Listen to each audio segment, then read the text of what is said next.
2020 সালে আমার বাবাকে হারিয়েছি করোনায়।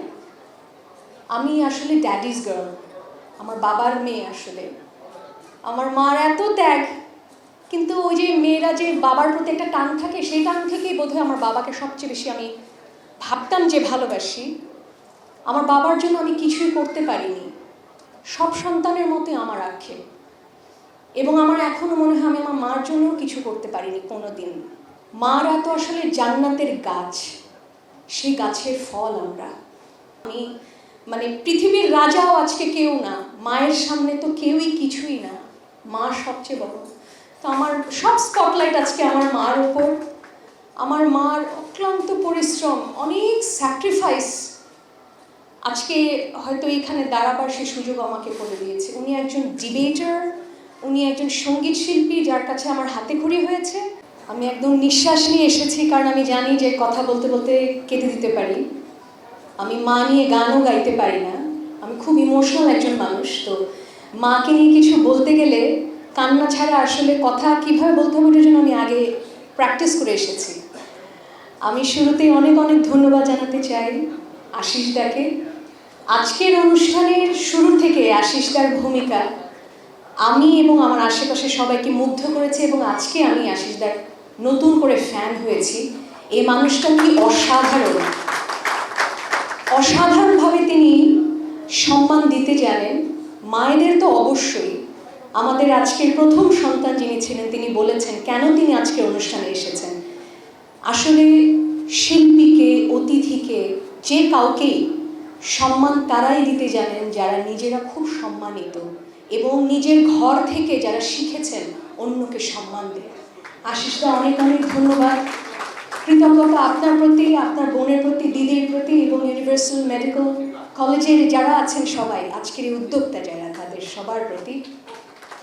এভিতে এত কিছু দেখানো হলো, এত গান গেয়েছি বা পুরস্কার পেয়েছি, সব কিছু দেখে আজকে নতুন করে আমার মনে হচ্ছে আজকের পুরস্কারটা আমার জীবনের শ্রেষ্ঠ পুরস্কার। আমি 2020 সালে আমার বাবাকে হারিয়েছি করোনায়। আমি আসলে ড্যাডিজ গার্ল, আমার বাবার মেয়ে। আসলে আমার মার এত ত্যাগ, কিন্তু ওই যে মেয়েরা যে বাবার প্রতি একটা টান থাকে, সেই টান থেকেই বোধহয় আমার বাবাকে সবচেয়ে বেশি আমি ভাবতাম যে ভালোবাসি। আমার বাবার জন্য আমি কিছুই করতে পারিনি, সব সন্তানের মতোই আমার আক্ষেপ। এবং আমার এখনও মনে হয় আমি আমার মার জন্যও কিছু করতে পারিনি কোনো দিন।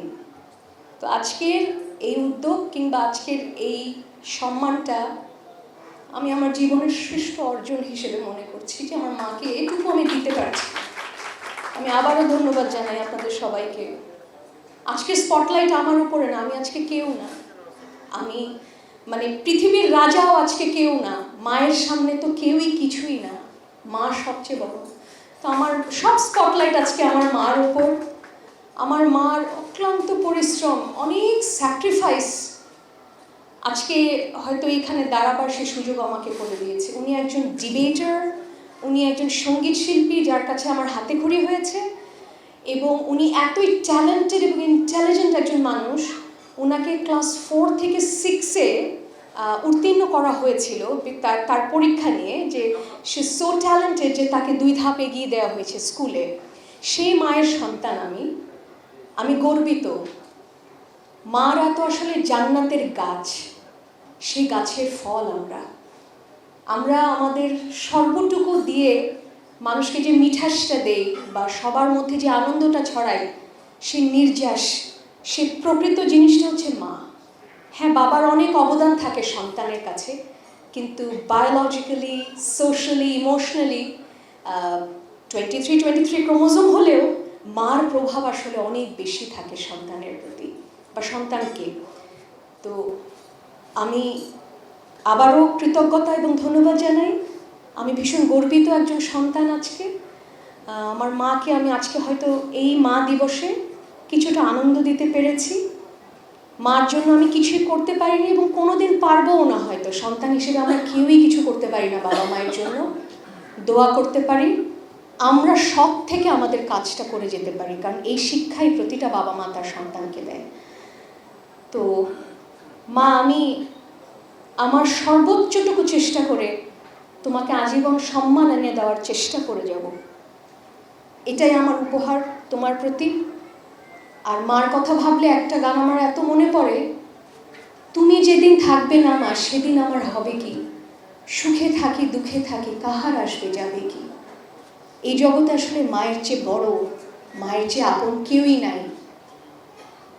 মায়েরা ভালো থাকুক, মাদের জন্য অনেক দোয়া। আপনারা সবাই আমার মা সহ এখানে যে মায়েরা আছেন সকল মায়ের জন্য দোয়া করবেন, এবং আমার সামনে যারা আছেন আমাদের সংবাদকর্মী ভাইরা এবং অতিথি যারা, আপনাদের সবার মায়ের জন্য আমার অনেক অনেক দোয়া। Thank you so much. ধন্যবাদ সঙ্গীতশিল্পী সৌম্য মণি কোরালকে। এবার অভিনয় একাডেমি